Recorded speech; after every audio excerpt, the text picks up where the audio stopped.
Good morning students, welcome back to your video lecture sessions. कैसे हैं आप लोग? हम लोगों ने स्टैंडर्ड 8 का जो है वो चैप्टर फर्स्ट चालू कर दिया था। हम लोगों ने बहुत सारे स्टेप्स देख लिए थे जो फार्मर्स इंश्योर करते हैं कि क्रॉप्स अच्छे से कैसे ग्रो हो सके। उसमें हम डिस्कस कर रहे थे टॉपिक इरिगेशन को। ठीक है, इरिगेशन मतलब कि फील्ड में जो हम पानी डालते हैं। ठीक है, फार्मर जो है खेडूत वो अपने फील्ड्स में पानी को डालते हैं बीज को उगाने के लिए। उस प्रोसेस को हम क्या कहते थे? इरिगेशन कहते थे। आगे के वीडियो में हमने ये देखा कि हमारे सोर्सेज कौन कौन से हैं इरिगेशन के, राइट। हमारे सोर्सेज रेनफॉल है, उसके बाद अब जब पॉपुलेशन बढ़ रही है, हमारी फूड प्रोडक्शन की जो मांगे है वो भी बढ़ रही है। ठीक है, तो हमें क्रॉप प्रोडक्शन और बढ़ाना पड़ रहा है। तो उसके लिए अब हमें नदियों के ऊपर डैम्स बनाए हैं, उसमें से हम कैनाल्स बनाते हैं। दो टाइप्स की कैनाल्स देख ली हमने, परमानेंट और इनंडेशन। ठीक है, then we also look into the other matters like कौन से एरियाज़ में कौन कौन सी अलग अलग टेक्निक्स यूज़ होती है इरिगेशन की। कहीं पर रेन वाटर स्टोर होता है, कहीं पर कुएँ खोदे जाते हैं, कहीं पर ट्यूबवेल्स यानी कि बोर बनाए जाते हैं। तो ये सारे हमारे डिफरेंट सोर्सेज थे इरिगेशंस के। Now we would move forward methods of irrigation, right. उससे पहले आप लोगों को कॉन्ग्रेचुलेसन्स, आपका रिज़ल्ट आ चुका है आपके ग्रुप्स में। सब लोगों ने अच्छा किया है, बट कुछ लोगों को है जो मेहनत की ज़रूरत है, वो आपको अपना रिज़ल्ट देख के पता चल गया होगा। एनीवेज, जो हो गया वो हो गया, but now you can carry on with more concentration, right. आप अपना पढ़ाई का तरीका बदल सकते हैं, अच्छे मार्क्स ला सकते हैं। अब तो आपके पास और अच्छी फैसिलिटी है, आपको जितनी बार वीडियो देखना है उतनी बार देख सकते हैं, कोई रोक टोक नहीं है। ठीक है, कोई टीचर की ज़रूरत नहीं है। एक बार वीडियो अपलोड हो गया तो आपको वो समझ में आ जाएगा, आपको जितनी बार देखना है। अगर डाउट्स की भी आपको लग रहा है कि डाउट है तो you can contact any of us any time, आपको पता ही है। तो अब आपको रिज़ल्ट सुधारने का ये अच्छा मौका मिला है। जो भी रिज़ल्ट आया है इट्स वेरी गुड। ठीक है, आपकी मेहनत के हिसाब से आपने बहुत अच्छा किया है, उसके लिए एक बार फिर कॉन्ग्रेचुलेसन्स। अब अगले साल रिज़ल्ट इससे भी अच्छा आए या फिर इतना तो बरकरार रहे। ठीक है, जिसका अच्छा आया है उसका ये बरकरार रहे, जिसका थोड़ा वीक है वो इम्प्रोवाइज़ करे, राइट। तो टॉपिक स्टार्ट करते हैं हमारा मेथड्स ऑफ इरिगेशन। तो हमारा पहला मेथड, हमारे पास दो मेन मेथड्स है। पहला है सरफेस इरिगेशन और दूसरा है ड्रिप इरिगेशन। अब सरफेस इरिगेशन क्या होता है वो हम देख लेते हैं पहले।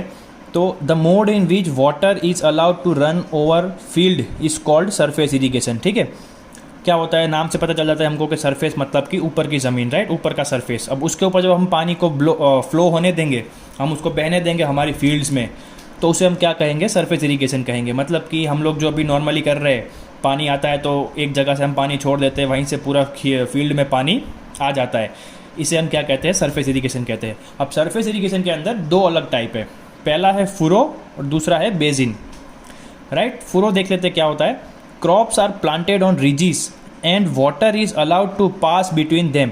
अब क्या होता है, दो पहाड़ी बनाई जाती है। एक यहाँ पर पहाड़ी बनाई हमने, ठीक है, एक यहाँ पर पहाड़ी बनाई और एक यहाँ पर बनाई। इस पहाड़ी के ऊपर प्लांट्स रखे हैं और इसके ऊपर भी हमने प्लांट्स को ग्रो किया है। तो इन दोनों के बीच की जो जगह है उसमें हम क्या करेंगे?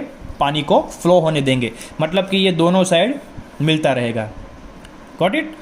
अब हमारा दूसरा है बेसिन इरिगेशन। ये किस लिए होता है? तो plants that require more water are irrigated this way. हमें पता है कि जो राइस होता है, पैडी, उसको बहुत सारा पानी चाहिए, ठीक है, ग्रो होने के लिए। वो बेसिन से होगा, सॉरी फोरो से होगा नहीं, तो उसके लिए हम बेसिन करते हैं। उसमें क्या करते हैं हम लोग? तो bunds are made on the boundary of fields. क्या होते हैं, पूरी के पूरी खेत के, अगर ये मान लो कि ये बॉक्स जो है वो हमारा फील्ड है, तो इसके बाउंड्रीज में हम क्या करते हैं? पहाड़ी बना देते हैं जिससे पानी आगे निकले नहीं। एक हाइटेड पहाड़ी बना देते हैं और उसके अंदर हम पानी को छोड़ देते हैं। मतलब कि हम अपने खेत को पानी से पूरा भर देते हैं और कहीं से भी पानी निकल सकता है, इसलिए हम क्या करते हैं? उसकी बाउंड्रीज के ऊपर क्या करते हैं? बंड्स बना देते हैं, राइट। उसको हम पहाड़ी से बांध देते हैं ताकि पानी उसके बाहर निकले नहीं। और जहाँ तक हमारे इस बंड का लेवल है, हमारे जितनी ऊंची वो पहाड़ी बनाई है, उतना हम क्या करेंगे? हमारे फील्ड को पानी से भर देंगे, राइट। कभी कभी क्या होता है, sometimes many across the field. अब कोई को क्या करते हैं, पूरी खेत को बाउंड्री नहीं बनाते, कुछ एरियाज में बंड्स बनाते हैं। इधर एक बंड बना दिया, इधर एक बंड बना दिया, इधर एक बंड बना दिया, ठीक है। तो ये भी एक प्रोसेस है which is included in basin irrigation. तो आपको समझ में आ गया फुरो क्या होता है और बेसिन क्या होता है। फुरो में क्या होता है, दो पहाड़ी होती है, उसके ऊपर हम लोग लगाते हैं प्लांट्स को और उसके बीच में पानी को छोड़ते हैं ताकि दोनों साइड पानी मिले। बट जिन्हें ज़्यादा पानी चाहिए, जैसे कि पैडी हमारे पास है, तो उसके लिए हम क्या करेंगे? हमारे फील्ड्स में बंड्स बना देंगे, राइट। हम पहाड़ी बांध देंगे जिससे पानी बाहर निकले नहीं। अब इसका एक ड्रॉबैक है, इसका एक हमारे लिए नुकसान है। क्या होता है इस सरफेस इरिगेशन को अगर हम यूज़ करते हैं तो हमारे लिए एक नेगेटिव पॉइंट है। क्या है वो?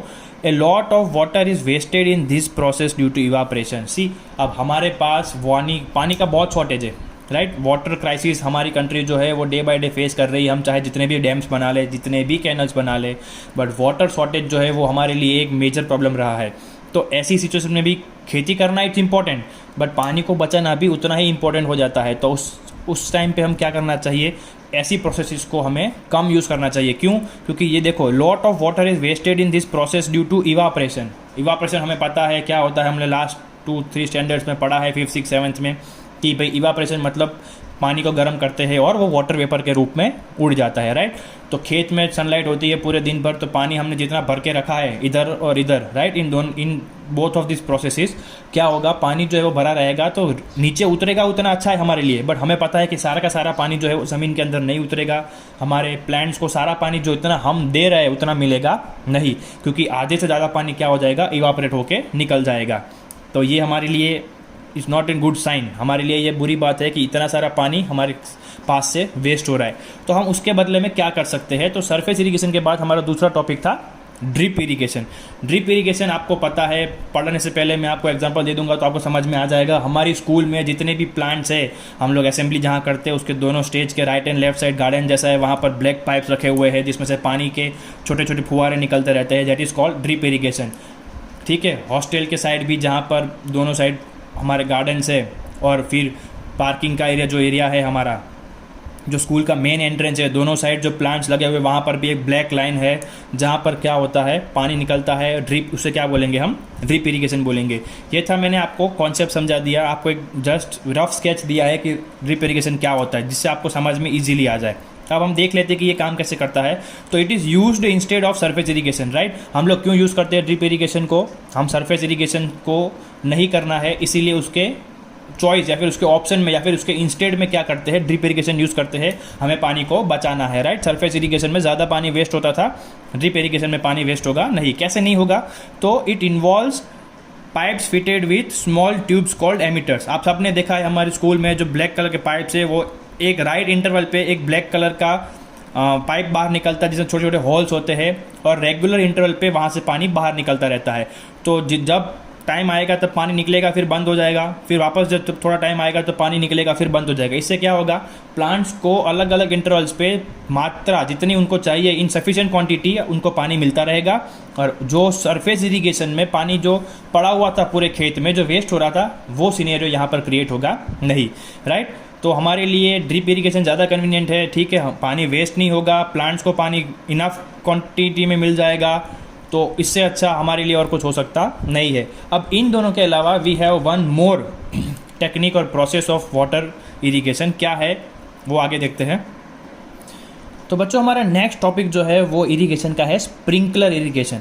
अब ये भी आप लोगों ने अपने खेत में देखा होगा, स्प्रिंकलर क्या होता है। एक रेगुलर इंटरवल पे सरफेस से ऊंचे कुछ पाइप फिट होते हैं जिनका हेड जो है वो स्प्रिंकलर के रूप में होता है, जिसका सर जो होता है वो घूमता रहता है और पूरे खेत में रोटेशन में पानी डालता रहता है, ठीक है। देख लेते हैं। This is used when the land is uneven. अब ये क्या होता है, ड्रिप इरिगेशन हम कम करते हैं जब ज़मीन समतल होती है, इवन होती है, राइट।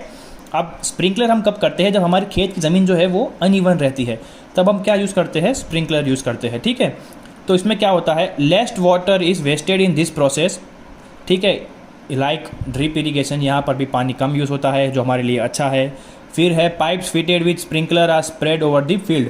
अब पूरे फील्ड में हम क्या करते हैं, इस स्प्रिंकलर वाले पाइप्स को डाल देते हैं। अब जब हमने बीज बो दिए है और जब इरिगेशन की बारी आती है तो पूरे खेत में हम ब्लैक कलर के पाइप जो होते हैं स्प्रिंकलर वाले, वो क्या करते हैं, ले ओवर कर देते हैं। There rotating heads distribute water over the field evenly. अब क्या होगा, उनके जो ज़मीन से ऊपर होते हैं बड़े से पाइप, उसके सर क्या होता है, घूमता रहता है और उसमें छोटे छोटे होल्स होते हैं जिसपे पानी निकलता रहता है, और वो पूरे फील्ड में इवनली पानी स्प्रेड करेंगे, ठीक है। घूमते घूमते हर जगह पे इक्वली पानी डिस्ट्रीब्यूट करेंगे। तो इससे भी हमारा प्लांट्स जो है वो सफिशिएंट वाटर ले पाएगा और हमारा पानी वेस्ट होगा नहीं। तो ये था हमारा इरीगेशन का टॉपिक, राइट, जो हमने इम्प्रूविंग फर्टिलिटी के बाद का देखा था कि भाई हमने बीज बो दिए, हमने खातर डाल दिया, अब हमने पानी भी दे दिया।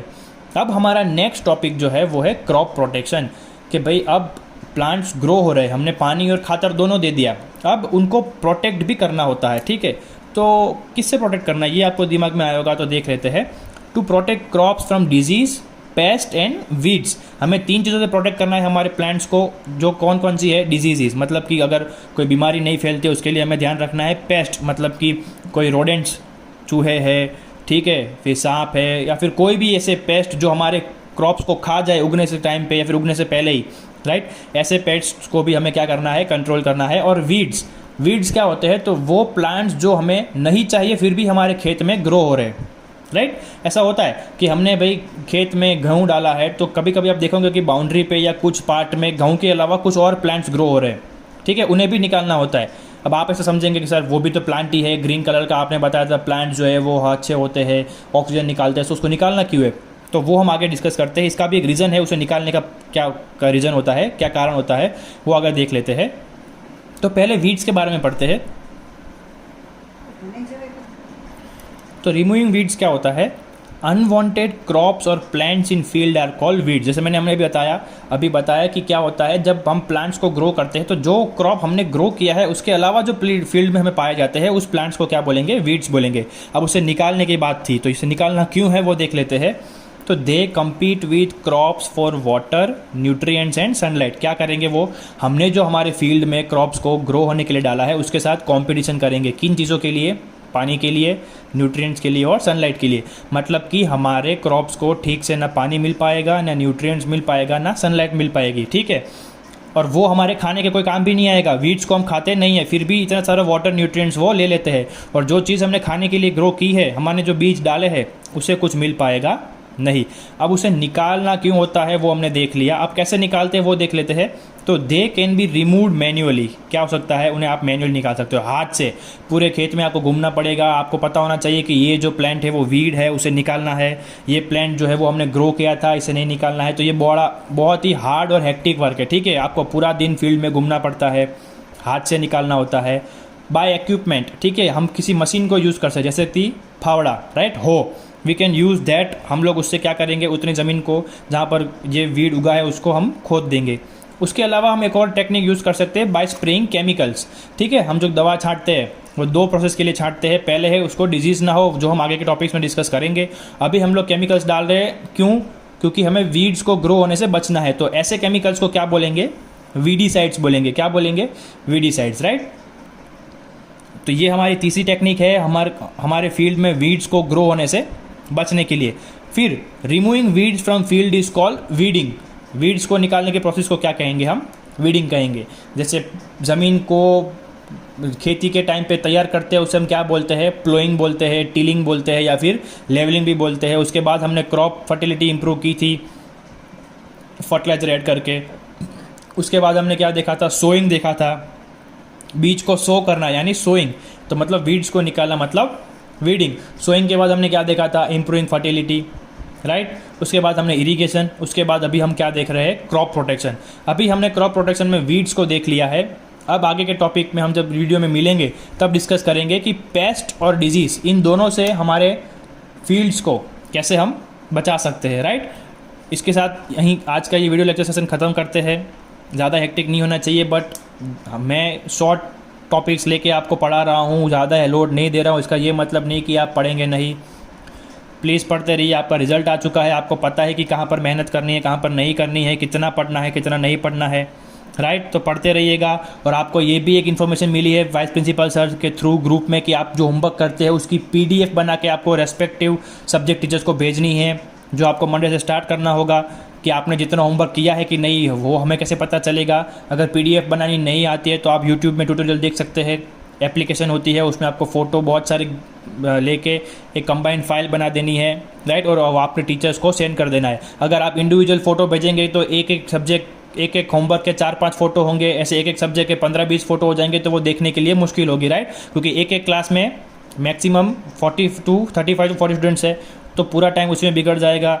तो आप क्या कर सकते हैं? PDF बना के भेज सकते हैं। PDF नहीं आती है तो you can go to YouTube, you can search that how to make PDF from pics. आपको मिल जाएगा ट्यूटोरियल, आपको एप्लीकेशन मिल जाएगी। आपको हमको भेज देना है ताकि हम वेरीफाई कर सके कि आप पढ़ रहे हैं या नहीं पढ़ रहे हैं, आप होमवर्क कर रहे हैं या नहीं कर रहे हैं, और जो पढ़ रहे हैं वो आपके समझ में आ रहा है या नहीं, राइट। तो आज का होमवर्क मैं नीचे लिखा है, पढ़ देता हूँ आपके लिए। पहला क्वेश्चन है, नेम 2 मेथड्स ऑफ इरीगेशन। जो 2 मेन प्रोसेसेस है इरीगेशन की वो आपको लिखनी है। दूसरा है, what is furrow and basin irrigation. Furrow irrigation क्या होता है और बेसिन इरीगेशन क्या होता है वो आपको लिखना है। What is the drawback of using surface irrigation. Surface irrigation हमें क्यों नहीं यूज़ करना चाहिए, उसका एक नेगेटिव इम्पैक्ट हमें बताना है। फिर है, एक्सप्लेन स्प्रिंकलर इरीगेशन, राइट, कि भाई स्प्रिंकलर इरीगेशन क्या होता है वो आपको एक्सप्लेन करना है, जो इसी पेज पर ऊपर है। फिर है, what does crop protection mean. तो क्रॉप प्रोटेक्शन का मतलब क्या होता है वो आपको यहाँ से मिल जाएगा। और लास्ट में है, how are weeds removed and control. तो वीड रिमूव कैसे होता है और कंट्रोल कैसे होता है वो आपको लिखना है। तो मतलब ये पूरा का पूरा आ जाएगा, राइट। तो अब होमवर्क करते रहिए, पढ़ते रहिए, stay home, stay safe, right. Good bye.